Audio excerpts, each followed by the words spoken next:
આ મકાનમાં 3 વર્ષ પહેલાંથી અમે રહીએ છીએ. અમારા મકાન પાડી દીધા, એટલે બે બહેનોના લગ્ન અહીંયા કર્યા.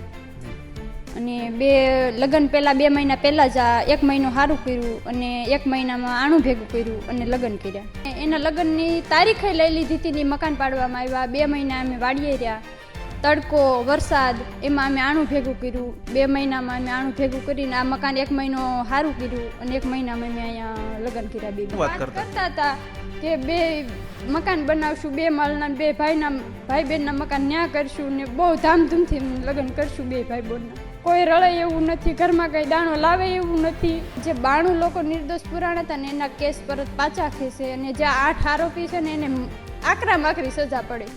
તમારા ઘરે પણ કેટલાક લોકો 1-2 દિવસ પહેલા આવ્યા હતા, તેમણે શું કીધું હતું તમને?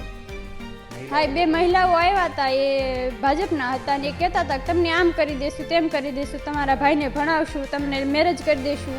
2 મહિના પહેલા જે વિછિયાના થોરિયાળી ગામે ઘનશ્યામભાઈ રાજપરા છે, કોળી સમાજમાંથી આવતા હતા, તેઓને તેમની બેરહેમીપૂર્વક હત્યા છે 6 થી 7 જેટલા લોકો દ્વારા કરવામાં આવી. તેનું કારણ હતું કે ઘનશ્યામભાઈ રાજપરા દ્વારા તેમના મકાન વિરુદ્ધ લેન્ડ ગ્રેબિંગની અરજી છે તે કરવામાં આવી હતી. પરંતુ આ વિવાદનું મૂળ કારણ એ હતું કે 3 વર્ષ પહેલાં જ્યારે જે આ હત્યા કરનાર લોકો છે તેમની સાથે સંકળાયેલા લોકો છે તેમના દ્વારા ઘનશ્યામભાઈનું મકાન લેન્ડ ગ્રેબિંગની અરજી કરીને પડાવી દેવામાં આવ્યું. ત્યારબાદ ઘનશ્યામભાઈએ પણ અરજી કરી કે તમારું મકાન પણ ગેરકાયદેસર છે, લેન્ડ ગ્રેબિંગ કરેલું છે, જગ્યા દબાવેલી છે, તમારું મકાન પણ પાડવામાં આવે. પરંતુ તેમનું મકાન તો ન પડ્યું, પરંતુ ઘનશ્યામભાઈ રાજપરા છે તેમની બેરહેમીપૂર્વક હત્યા છે તે કરી દેવામાં આવી. 3 વર્ષથી ઘનશ્યામભાઈ રાજપરા તેમનું મકાન પડી ગયા બાદ એક ભાડેના મકાનમાં, નાના એવા મકાનમાં રહેતા હતા. આપણે એ મકાને પહોંચ્યા છીએ કે જ્યાં ઘનશ્યામભાઈ રાજપરાનો પરિવાર છે તે અત્યારે રહે છે, પોતાનું ગુજરાન ચલાવે છે. ખૂબ જ ભાડે આ મકાનમાં તેઓ રહે છે. ખૂબ જ તેમની પરિસ્થિતિ છે, આર્થિક સ્થિતિ છે તે ખૂબ જ નબળી છે. 4 બહેનો છે, 1 ભાઈ છે, તે આમાં રહે છે. અત્યારે જોઈ શકાય છે કે તેમનું આ મકાન આપને બતાવી રહ્યા છીએ. ઘનશ્યામભાઈ રાજપરાનું મકાન છે આ, કે જ્યાં અત્યારે તેમનો પરિવાર છે તે રહે છે. ઘનશ્યામભાઈના મોત બાદ તેમની આર્થિક સ્થિતિ છે ખૂબ જ કથળી ગયેલી છે. પહેલાં પણ તેમની સ્થિતિ ખૂબ નબળી હતી ને હવે તો ઘનશ્યામભાઈના મોત બાદ વધારે તેમની પરિસ્થિતિ છે તે વધારે ખરાબ થઈ છે. આપણી સાથે તેમના પરિવાર છે, તેમના દીકરી છે, તેમના પુત્ર છે તે પણ છે. તેમની ખૂબ ખેતી કરે છે પરંતુ ખૂબ ઓછી જમીન તેમની પાસે આવેલી છે. તેમના દીકરી છે, તેમની સાથે વાત કરીએ. બેન, શું કહેશો, આ મકાનમાં કેટલા સમયથી રહો છો તમે? આ મકાનમાં 3 વર્ષ પહેલાંથી અમે રહીએ છીએ. અમારા મકાન પાડી દીધા, એટલે 2 બહેનોના લગ્ન અહીંયા કર્યા. અને લગ્ન પહેલાં 2 મહિના પહેલાં જ આ 1 મહિનો સારું કર્યું અને 1 મહિનામાં આણું ભેગું કર્યું અને લગ્ન કર્યા. એટલે બેન, કયા બેનના લગ્ન ટાણે જ આ મકાન તમારું પહેલાં જે હતું એ પાડી દેવામાં આવ્યું? એ તો 2 બહેનો, જે મારાથી મોટી 2 બહેનો છે ને એના લગ્નની તારીખે લઈ લીધી હતી ને મકાન પાડવામાં આવ્યા. 2 મહિના અમે વાડીએ રહ્યા, તડકો વરસાદ એમાં અમે આણું ભેગું કર્યું. 2 મહિનામાં અમે આણું ભેગું કરીને આ મકાન 1 મહિનો સારું કર્યું અને 1 મહિનામાં અમે અહીંયા લગ્ન કર્યા. 2 બહેનોના, મારાથી મોટી 2 બહેનો. વાડીએ કેમ રહેવું પડ્યું તમારે 2 થી 3 મહિના? શું સ્થિતિ હતી? અમારા મકાન પાડી દીધા. સ્થિતિ શું હતી ત્યારબાદ તો બહુ ગંભીર સ્થિતિ હતી.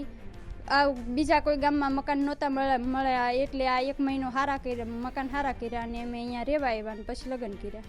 તમારા પપ્પા હતા ત્યારે પણ તમારી આર્થિક સ્થિતિ કેવી હતી? સારી હતી કે? મારા પપ્પા હતા ને ત્યારે આર્થિક સ્થિતિ તો હતી જ તે, પણ મારા પપ્પા બધી આડે આવડેથી બધું રોડવી લેતા હતા. પણ અત્યારે અમારા આધાર કોનો રહ્યો? અમને નો ધારા કરી દીધા, મકાન વગર રહ્યા અમે. એટલે અમારા સરકારને એક જ માંગ છે કે અમને પલોટ અપાવે, મકાન કરી દે અને આર્થિક સહાય કરે. તમારા લગ્ન બેન બાકી છે, દીકરીમાં તમારા એકના લગ્ન બાકી છે. તમારા લગ્નની તેઓ હતા ત્યારે કંઈક વાત તો કરતા હશે ને? શું વાત કરતા હતા? કે 2 મકાન બનાવશું, 2 માળના, 2 ભાઈ બહેનના મકાન ન્યા કરશું ને બહુ ધામધૂમથી લગ્ન કરશું. 2 ભાઈ બહેનના. એટલે તમારે બે ભાઈ બહેનના લગ્ન બાકી હતા, સાથે કરવાનું કહેતા હતા? હા, 2 ભાઈ બહેનના લગ્ન સાથે કરવાનું કહેતા હતા અને ધામધૂમથી કરવાના કહેતા હતા. કારણ કે છેલ્લો પ્રસંગ હતો તમારા ઘરમાં? છેલ્લો પ્રસંગ હતો એટલે એમ નવા મકાન બનાવશું અને ત્યાં આપણે લગ્ન કરશું. અત્યારે કોકના મકાનમાં રહેવી છે એટલે આપણે આમાં લગ્ન નથી કરવા. તેમનું સપનું અધૂરું? હા, એમનું સપનું અધૂરું રહી ગયું કે આપણે 2 માળના મકાન કરશું ને લગ્ન ત્યાં કરશું તો સારું એમ. તેમને તમારા પિતાજીની હત્યા બાદનો સમય તમારા પરિવાર માટે કેવો રહ્યો? કેવી રીતે આ સમય ગયો તમારો? આ સમય તો પળમાં નથી જતો, એટલે કે આ સમય તો બહુ ગંભીર છે. કોઈ રળે એવું નથી, ઘરમાં કંઈ દાણો લાવે એવું નથી, એટલે મુશ્કેલી તો આવે જ તેને.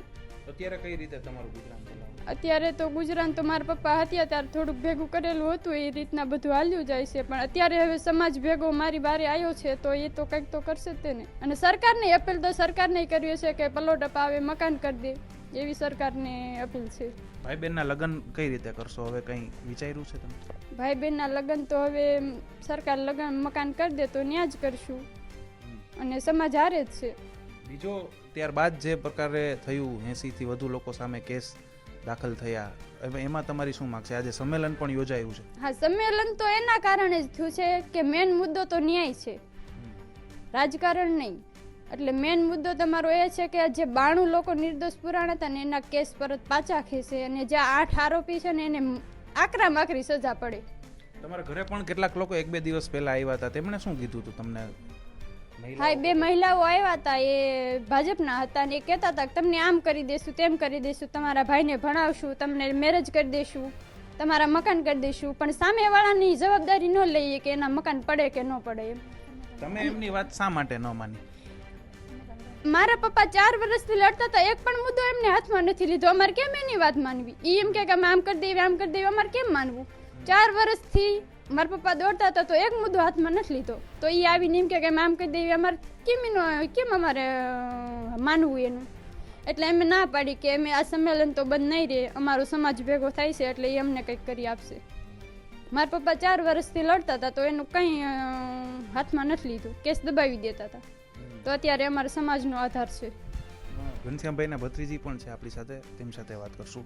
બેન, તમે પણ ઘનશ્યામભાઈના મોત બાદ તેમના પરિવારની સ્થિતિ જોઈ, કઈ પ્રકારની સ્થિતિ છે તેની?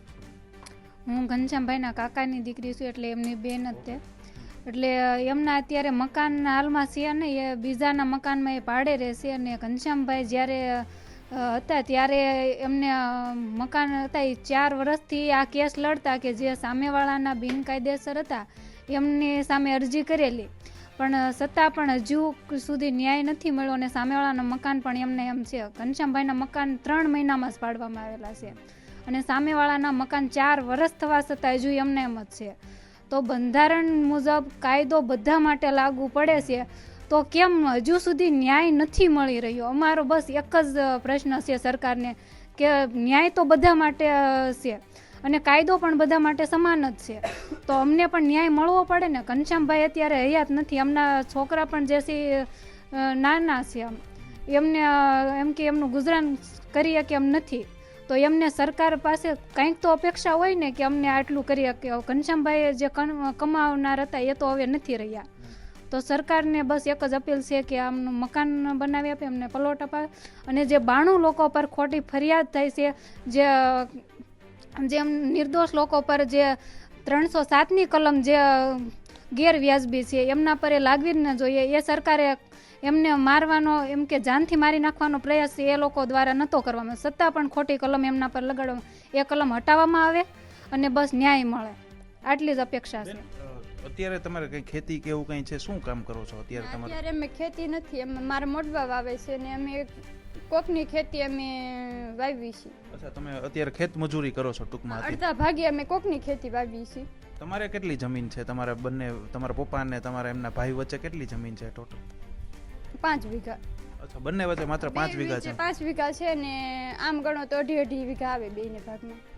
જોઈ શકાય છે ઘનશ્યામભાઈ રાજપરાની આર્થિક સ્થિતિ કેટલી નબળી છે, કઈ પ્રકારના મકાનમાં રહે છે, કઈ પ્રકારની સ્થિતિમાં તેઓ અત્યારે રહી રહ્યા છે. ને પહેલાં પણ તેમની સ્થિતિ કંઈ એટલી બધી સારી નહોતી, પરંતુ ઘનશ્યામભાઈના ગયા બાદ સાવ આ પરિવાર છે તે નિરાધાર થઈ ગયો છે. ખેત મજૂરી કરીને પોતાનું ગુજરાન છે ચલાવી રહ્યો છે, પરંતુ માગ તેઓ એક જ કરી રહ્યા છે કે તેમને ન્યાય મળવો જોઈએ, તો જ ઘનશ્યામભાઈ રાજપરા છે તેમની આત્માને શાંતિ મળશે. કારણ કે તેઓ જે લડત ચલાવી રહ્યા હતા, તેમનું મકાન તેમને ભલે પાડવામાં આવ્યું, હાલો દબાવેલું હતું, ભલે જગ્યા લેન્ડ ગ્રેબિંગ કરેલી હતી, ભલે પાડવામાં આવ્યું, પરંતુ પરિવારની માંગ એમ છે કે જેમણે લેન્ડ ગ્રેબિંગની અરજી કરી હતી તેમનું મકાન પણ ગેરકાયદેસર છે, તેમને પણ લેન્ડ ગ્રેબિંગ કરીને જ આ મકાન તેમનું બનાવેલું છે, તો તેમનું મકાન પાડવામાં કેમ નથી આવતું? તેવો પણ પરિવાર છે તે સવાલ ઉઠાવી રહ્યા છે, માંગ કરી રહ્યા છે. હવે આ સંમેલન બાદ આ ઘનશ્યામભાઈ રાજપરા છે, તેમનો પરિવાર અને કોળી સમાજ છે, તેમને ન્યાય મળે છે કે કેમ તે જોવું ખૂબ જ મહત્વનું રહેશે. રોનક મજીઠિયા, ગુજરાત તક, વિછિયા.